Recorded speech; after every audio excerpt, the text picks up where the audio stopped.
விருச்சக ராசி என்பதற்கு 2026ஆம் ஆண்டில் குழந்தை பாக்கியம் அப்படின்னு சொல்லக்கூடிய விஷயங்கள் கண்டிப்பாக கிடைக்கக்கூடிய ஒரு முக்கியமான ஆண்டு. இந்த விருச்சக ராசி அப்படின்னு சொன்னாவே என்னென்னா, பெண்களாக இருக்காங்கன்னா கர்ப்பப்பை சார்ந்த பிரச்சனைகள் இருக்கும். ஒரு பிசிஓடி, பிசிஓஎஸ், அதே மாதிரி ஏதாவது ஒரு கட்டி, ஏதாவது மாதவிடாய் கோளாறு, இந்த பிரச்சனைகளால் என்ன ஆகும்னா கன்சீவ் ஆவாங்க, அபார்ஷன் ஆகிட்டே இருக்கும்.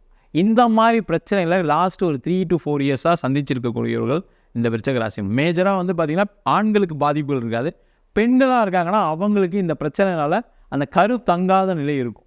அவங்க இந்த காலகட்டத்தில் ட்ரீட்மெண்ட் எடுத்துக்கிட்டாங்க அப்படின்னா கண்டிப்பாக உறுதியாக இந்த 2026ஆம் ஆண்டில் நீண்ட நேர காலத்துக்கு அப்புறம் நிறைய நேரம் என்னென்னா 3 மாதம் குழந்தை நின்று தவறி போயிருக்கும், 5 மாதம் வரைக்கும் வந்துச்சு குழந்தை அபார்ஷன் ஆச்சு, நான் திடீர்னு நடந்தேன் கீழே விழுந்துட்டு அதனால் குழந்தை அபார்ஷன் ஆச்சுன்னு சொன்னவங்க நிறைய பேர் இருப்பாங்க. அவங்களுக்கு எல்லாருக்குமே இந்த 2026ஆம் ஆண்டில் எந்த பிரச்சனையும் இல்லாமல் நல்ல சுகப்பிரசவம் நடைபெறுவதற்கான ஒரு வாய்ப்புண்டு. குழந்தை பாக்கியம் உறுதியாக உள்ள வருடமாக 2026ஆம் ஆண்டு அமைய போகிறது.